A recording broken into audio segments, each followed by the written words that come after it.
दो बच्चे अपनी तैयारी एक साथ स्टार्ट करते हैं, एक ही कोचिंग में जाते हैं, एक ही मॉड्यूल को लगाते हैं, एक ही तरीके का टेस्ट सीरीज देते हैं, फिर भी उनमें से एक बच्चा टॉपर बन जाता है और दूसरा बच्चा फेलियर बन जाता है या एवरेज रह जाता है।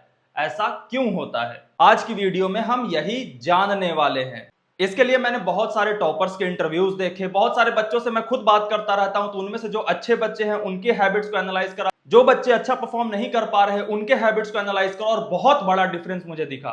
हम जनरल डिफरेंसेस पे बात नहीं करेंगे कि भैया जो टॉपर होते हैं वो बहुत पहले से तैयारी स्टार्ट कर देते हैं और जो एवरेज बच्चा होता है वो बहुत लेट स्टार्ट करता है। नहीं, दो बच्चे जो एक साथ भी तैयारी स्टार्ट कर रहे हैं, तुमने नोटिस करा होगा कि एक आईआईटीज में सिलेक्ट हो जाता है और एक नहीं सिलेक्ट हो पाता। तो उनमें क्या डिफरेंसेस होते हैं? हम डीप स्टडी हैबिट्स की बात करेंगे, जो पढ़ाई करते हुए एक टॉपर बच्चा करता है और एक एवरेज बच्चा नहीं करता, और वो गलतियां जो एक एवरेज बच्चा करता है और वो टॉपर बच्चा अवॉइड करता है, इसी के वजह से वो टॉपर है। तो वीडियो को अंत तक देखना, क्योंकि अंत में तुम जरूर कहोगे कि भैया इस वीडियो से वैल्यू मिली। क्योंकि मेरा मकसद यही है कि मेरे सामने जो बच्चा आ रहा है वो अपना समय लगा रहा है, वो समय इन्वेस्ट कर रहा है, तो उनके उसके इन्वेस्टमेंट को मैं बढ़ा करके उसे दूं। तो जो पहली सबसे क्रूसियल हैबिट है लाडले, वो है री वॉचिंग और री रीडिंग। सबसे पहले जानते हैं कि एक फेलियर बच्चा क्या करता है। तो वो rewatch same lecture again and again thinking that they are not master of that topic. एक एवरेज बच्चे को जब लेक्चर में कुछ समझ नहीं आया, 10 दिन बीत गए, तो वो सोचता है यार वो जो मैंने चैप्टर करा था वो तो मुझे कुछ समझ ही नहीं आया। वापस से लेक्चर 1 से स्टार्ट करता है और फिर सोचता है 14 लेक्चर 15 लेक्चर करूंगा। सबसे वाहियात तरीका है। तो पहली ये गंदी आदत जो एक बच्चे को एवरेज या फेलियर बनाती है। दूसरी बात, reading notes without active recall. कि नोट्स बना लिए भैया, अब रिवीजन करना होता है ना भैया, तो हम रिवीजन पता है कैसे करते हैं भैया? हम नोट्स खोलते हैं भैया और पूरा पढ़ डालते हैं। कुछ नहीं होगा। हमारे दिमाग की एक आदत होती है कि वो उसे छोड़ देता है जो जिसे वो जानता नहीं है। तो आप नोट्स जब पढ़ोगे ना, तो आपका ध्यान उस बात पे जाएगा ही नहीं जो मुझे नहीं आता। आप स्किप करते हुए उसे आगे बढ़ जाओगे। आपके साथ होता होगा, टीचर कोई चीज अगर बोर्ड पे सॉल्व कर रहा है तो आपको लगता होगा कि आपको समझ आ गया और आप भी कर दोगे, लेकिन जब आप कागज पे लिखने लगते हो तो आपके हाथ रुक जाते हैं, क्योंकि आपने जस्ट उसे देखा और आपके दिमाग ने उन चीजों को स्किप करा दिया आपसे जो आपको आती नहीं थी। तो आपको यह भ्रम पैदा हो गया कि मुझे तो आता है भैया, कागज ने धोखा दे दिया। एक टॉपर बच्चा क्या करता है? सबसे पहले तो वो कोशिश करता है कि एक गो में लेक्चर को समझे, लेकिन उसे अगर समझ नहीं आया तो जो चीज उसे समझ नहीं आई उस पार्ट को एज अ डाउट लेक्चर देखता है। मान लो कि मैंने पूरा इलेक्ट्रोस्टैट पढ़ लिया भैया, उसमें से मुझे पोटेंशियल का कॉन्सेप्ट नहीं समझ आया भैया, तो हमने यूट्यूब पे सर्च करा या किसी ऑनलाइन रिसोर्स में सर्च करा पोटेंशियल, और उसका 15 मिनट का वीडियो देख करके डाउट रिसॉल्व कर लिया। ये मैं ऑनलाइन की बात कर रहा हूं। ऑफलाइन में इसका पैरेलल क्या होता है? जो टॉपर बच्चा है वो टीचर से जा करके डायरेक्ट पूछता है कि सर इस वाले टॉपिक में दिक्कत है इस पूरे चैप्टर के। और एक एवरेज बच्चा होगा वो किसी और क्लास में जाकर के बैठ जाएगा कि इस टीचर से पूरा पढ़ूंगा। नहीं। वहीं AIR 1 वाला जो बच्चा होगा या टॉपर जो बच्चा होगा ना, वो एक्टिव रिकॉल मेथड से पढ़ेगा। वो जस्ट कॉपी खोल करके ऐसे देखता नहीं रहता है, वो कॉपी खोलता है, पढ़ता है, बंद करता है, फिर याद करने की कोशिश करता है कि मुझे याद है या नहीं। ऐसे एक्टिवली रिकॉल करोगे ना तो उस जगह पे जरूर भूलोगे जहां पे तुम्हें नहीं पता कि ये क्या था। और जैसे ही भूलोगे फिर कॉपी देखना, फिर उस पर ज्यादा फोकस करने की कोशिश करोगे, टॉपर हो जाओगे। अब दूसरी सबसे क्रूसियल हैबिट की बात करें तो फीडबैक लूप, जो कि एक ऑल इंडिया रैंक 14 लाख लाने वाले बच्चे में नहीं होता और टॉपर बच्चे में होता है। फीडबैक लूप क्या होता है बच्चा? फीडबैक लूप होता है कि हमने कोई काम करा, वो काम कैसा हुआ ये हमें सामने से कोई बता दे। मैंने बहुत अच्छी पढ़ाई करी, बट वो पढ़ाई अफेक्टिव है या नहीं ये सामने से कोई बता दे। अब सामने से या तो कोई व्यक्ति बता सकता है, लेकिन आपके सामने 24 घंटे व्यक्ति मौजूद होगा नहीं। तो सबसे बढ़िया सोर्स होता है क्वेश्चंस। और एक 14 लाख रैंक लाने वाला बच्चा जो है ना, वो घंटों घंटों पढ़ता है, लेकिन जैसे ही क्वेश्चंस करने की बारी आती है वो कहता है यार एक लेक्चर और कर लेता हूं, एक लेक्चर और कर लेता हूं, क्योंकि उसे भ्रम होता है कि लेक्चर करने से उसके दिमाग में कुछ जा रहा है। कुछ नहीं जा रहा। वो बस फीडबैक लूप को अवॉइड करना चाहता है, क्योंकि उसने 10 घंटे पढ़े और फीडबैक क्वेश्चंस के थ्रू मिल गया कि यार तुझे तो कुछ आ ही नहीं रहा। तो वो महसूस करता है कि उसका कॉन्फिडेंस हिल रहा है, और कॉन्फिडेंस हिलना कोई चाहता नहीं है। तो फीडबैक हमेशा लेना क्वेश्चंस के थ्रू। तो यानी एक चीज सीखी, तुरंत क्वेश्चन किया। इसीलिए मैं 360 आर बच्चों को बताता हूं, उसमें 60 जो है ना वो 60 सवाल ही है। वैसे ही ऑल इंडिया रैंक 1 वाला जो बच्चा होगा वो study with consistent feedback loop, रोज पढ़ रहा है, रोज क्वेश्चन कर रहा है, रोज एनालाइज कर रहा है कि मुझसे ये क्वेश्चन नहीं हुआ, क्यों नहीं हुआ, क्या कारण था, ये सारी चीजें वो सोचता रहता है, फिर तुरंत उसे इंप्लीमेंट करता है कि अच्छा लेक्चर करने के दौरान मेरी ये कमी थी, चलो इसे सुधारता हूं। तो ये थी दूसरी हैबिट। अब बात कर लेते हैं तीसरे हैबिट पे, जो मैं बार बार कहता हूं, वो है कि एफर्ट वर्सेस एफिशिएंसी में डिफरेंस जान पाना। एक बच्चा जो 14 लाख रैंक लाने वाला है, उसका माइंडसेट क्या होता है कि भैया आज मैं 14 घंटे पढ़ूंगा। हो सकता है तो 14 घंटे में 2 लेक्चर करने में 14 घंटे निकाल दे। लेकिन एक टॉपर बच्चा जो होता है वो स्टडी टारगेट ओरिएंटेड है, वो टारगेट सेट करता है, वो ये ध्यान ही नहीं देता कि मैं कितने घंटे पढ़ूंगा। उसने सेट किया कि आज भैया मैं 3 लेक्चर 60 सवाल और रिवीजन करूंगा भैया, और वो पढ़ने लगा। अब उसमें उसको जितना समय लगे वो पूरा एफर्ट देगा अपने टारगेट को अचीव करने में। और एक एवरेज बच्चा जो होता है वो पूरा एफर्ट देता है अपने टाइम को अचीव करने में, कि मैंने 14 घंटे डिसाइड करे हैं ना भैया, तो मैं भले ही मरे हुए की तरह पढ़ूंगा भैया, लेकिन 14 घंटे से पहले उठूंगा नहीं। अरे भाई उठ जा, पढ़ाई का भ्रम तो कम से कम नहीं होगा। लेकिन नहीं, 14 घंटे बच्चे ने डिसाइड कर लिए तो 14 घंटे पढ़ेगा, पढ़ ले, 14 घंटे में 1 लेक्चर करियो। लेकिन एक टॉपर बच्चा होता है वो टारगेट ओरिएंटेड पढ़ता है कि भैया मैंने ये टारगेट सेट करा है, मुझे ये अचीव करना है, मैं टारगेट के पीछे भागूंगा।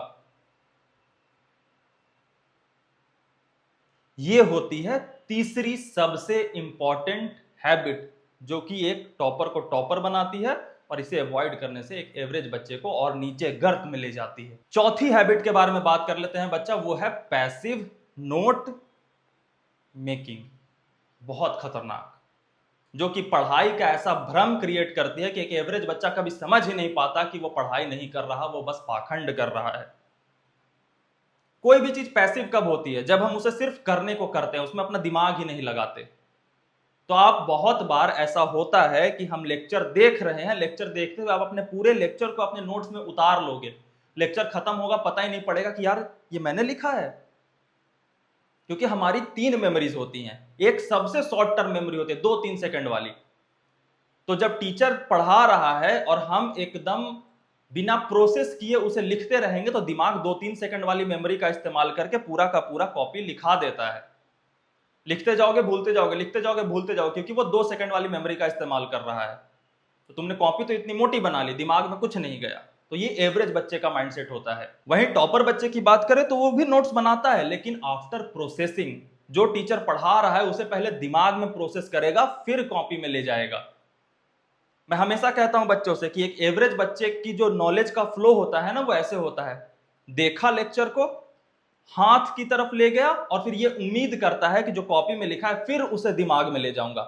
यानी कि लेक्चर, कॉपी, दिमाग, ये है एवरेज बच्चे का फ्लो। लेकिन एक टॉपर बच्चे का फ्लो क्या है? लेक्चर, दिमाग, कॉपी, लेक्चर, दिमाग, कॉपी। ये टॉपर बनाती है, ये प्रोसेस करना सिखाती है, और प्रोसेसिंग ही तो IIT JEE का खेल है ना लाडले।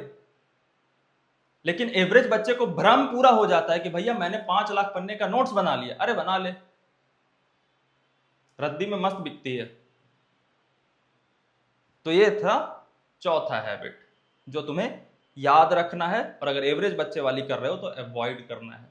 अब बात कर लेते हैं पांचवी हैबिट के बारे में, जिसका फायदा टीचर भी उठा रहा है बच्चे को बेवकूफ बनाने के लिए। और वो क्या है? Linear reading, no interconnection. IIT का एग्जाम बच्चा ना इंटरकनेक्टेड कॉन्सेप्ट्स का आता है। आपको एक कॉन्सेप्ट दूसरे कॉन्सेप्ट से कैसे लिंक हो रहा है वो समझना होगा। आप मैकेनिक्स को अलग अलग चैप्टर में पढ़ रहे हो ना, तो JEE एडवांस्ड भूल जाना। आपको पता होना चाहिए कि मोशन इन 1D 2D से कैसे रिलेटेड है, 2D NLM से कैसे रिलेटेड है, NLM वर्क पावर एनर्जी से कैसे रिलेटेड है, और ये सारा का सारा सेंटर ऑफ मास से कैसे रिलेटेड है, और पूरा का पूरा रोटेशन से कैसे रिलेटेड है। जब इसे वन गो में इंटरकनेक्टेड तरीके से पढ़ोगे ना, तब जाकर के एक टॉपर बनोगे। जो कि टॉपर करता है कि ये एक नेटवर्क ऑफ नॉलेज बनाते हैं, ना कि जस्ट फाइल ऑफ फैक्ट्स कि अच्छा ये एक टॉपिक है, इसको मैं अलग समझता हूं, ये एक टॉपिक है, इसको मैं अलग समझता हूं। नहीं, तुम्हें टॉपिक के इंटरकनेक्शन को समझना होगा। एक टॉपर बच्चे को देखना, एक ही सवाल को वो वर्क पावर एनर्जी के मेथड से सॉल्व कर देगा, एक ही सवाल को सेंटर ऑफ मास से सॉल्व कर देगा। ये कैसे हो पाया? ये उसके इंटरकनेक्शन डेवलप होने से हो पाया। लेकिन एक एवरेज बच्चा क्या करता है कि एक सेंटर ऑफ मास अलग पढ़ लिया, उस पर 10 क्वेश्चन कर लिए और वर्क पावर एनर्जी पे 10 क्वेश्चन कर लिए, दोनों टॉपिक का कनेक्शन ही नहीं पता, जो एडवांस में मिक्स करके आया, फैल गए। और इसका फायदा टीचर भी उठाते हैं। आजकल के मैक्सिमम टीचर्स जो है ना, वो ऐसे ही फैक्ट टॉपिक 1 समझाया, टॉपिक 2 समझाया, टॉपिक 3 समझाया, केस 1 समझाया, कुछ नहीं होगा, बर्बाद हो जाओगे। लेकिन बच्चे उसे ही ज्यादा पसंद करते हैं क्योंकि आसान होता है ना कि अच्छा चलो इतना पढ़ लिया बस ये खत्म, इतना पढ़ लिया ये खत्म, इतना पढ़ लिया ये खत्म, ये टॉपिक छूटा, चलो अगले से ना फ्रेश स्टार्ट करेंगे। आईआईटी जेईई की तैयारी एक बार जब स्टार्ट होती है ना, तो उसमें कुछ भी फ्रेश स्टार्ट नहीं होता। पिछले से अगला, अगले से अगला, अगले से अगला सब लिंक होता है। और तुम्हें कुछ भी फ्रेश लग रहा है ना, इसका मतलब है कि तुम्हें बेवकूफ बनाया जा रहा है और तुम बेवकूफ बन रहे हो। There is nothing fresh in IIT JEE preparation except at day 1। Day 1 पे फ्रेश होता है, उसके बाद सारा लिंक्ड होता है। और तुम्हें कोई ऐसे कह रहा है कि आज से भी शुरू करोगे, ऐसे यहां से पढ़ो समझ आ जाएगा, कुछ नहीं। अगर समझ आ रहा है तो वही वाला तरीका है, file file file, fact fact fact, JEE advance में मरोगे मरोगे मरोगे। ये तरीका मत अपनाना। और टीचर को कंप्लेन भी मत करने लगा। अगर टीचर नहीं पढ़ा रहा उस तरीके से तो आप किताबें पढ़ के समझ सकते हो खुद से, ठीक है? अपने एफर्ट्स लगाना, टॉपर बनना है ना, अपने एफर्ट से बनोगे। अब हम सेकंड लास्ट हैबिट पे पहुंच चुके हैं, जो कि एक टॉपर और एवरेज बच्चे में डिफरेंस क्रिएट करता है और इसके बारे में कोई बच्चा सोचता ही नहीं है। वो है एनर्जी मैनेजमेंट। हम सभी ह्यूमंस हैं, हम एनर्जी से चलते हैं। एनर्जी खत्म उसी को डेथ कहते हैं। एनर्जी रिप्रोड्यूस करने की क्षमता खत्म उसी को डेथ कहते हैं। और अगर आप एनर्जी नहीं मैनेज कर पाओगे ना, तो कुछ नहीं कर पाओगे। मैंने कुछ दिन पहले एसएम रेडियो पे बात करी थी, don't manage your time, manage your energy.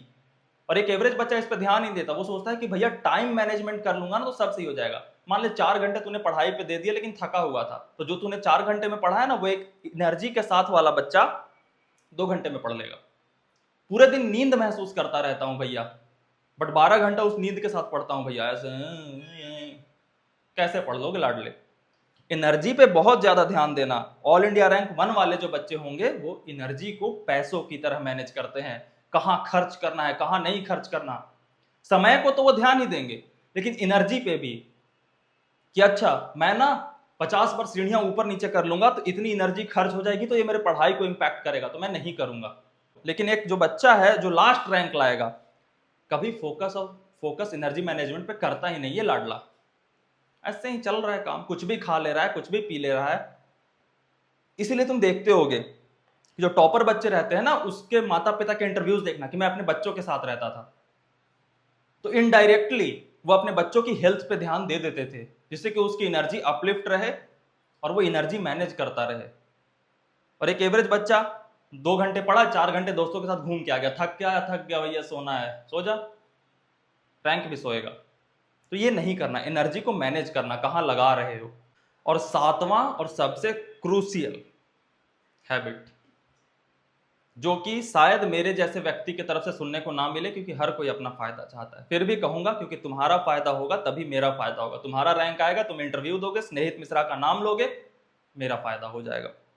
वो है कि एक टॉपर बच्चा ना अपने टीचर के पीछे पड़ा होता है ट्रस्ट के मामले में, कि मेरे सर जो पढ़ा रहे हैं वो सफिशिएंट है, उन पे भरोसा करूंगा। अगर वो सही मायने में टीचर है तो। जितने भी टॉपर हो गए तुमने देखा होगा, वो किसी यूट्यूब पे भैया दीदी के वीडियोस नहीं देख रहा होगा, मेरे भी नहीं देख रहा होगा। वो अपने टीचर पे ब्लाइंड फेथ करता है पढ़ाई के मामले में। फिजिक्स केमिस्ट्री मैथमेटिक्स किसी भैया से नहीं पढ़ रहा होगा वो, फिजिक्स केमिस्ट्री मैथमेटिक्स। तो एक टीचर पे भरोसा बहुत जरूरी है, क्योंकि टीचर पे ही डाउट करने लगोगे ना तो उसे फॉलो ही नहीं कर पाओगे। जैसे ही लेक्चर खोलोगे तैसे ही मन में सवाल आ जाएगा, ये सफिशिएंट है, पढ़ पाऊं इससे? कुछ नहीं, तुम पढ़ो या ना पढ़ो, कोई ऐसा बच्चा होगा जो उसी टीचर से पढ़ेगा और उसी से सिलेक्ट हो जाएगा। तुम नहीं हो पाओगे क्योंकि तुमने डाउट कर लिया। तो एक एवरेज बच्चा जो है ना, वो टीचर को तो फॉलो करता है लेकिन एक डाउट के साथ। तो एक टॉपर बच्चा टीचर पे बहुत ज्यादा फेथ रखता है कि मेरा डाउट तो टीचर ही सॉल्व करेगा, मेरी प्रॉब्लम तो टीचर ही सॉल्व करेगा, मैं टीचर के हाथ पकड़ लूंगा, पैर पकड़ लूंगा, लेकिन सॉल्व यही करेगा। तो ये थे वो 7 हैबिट्स जो एक टॉपर को टॉपर बनाते हैं और एक एवरेज बच्चे को एवरेज बनाते हैं, एवरेज से और नीचे ही ले जाते हैं।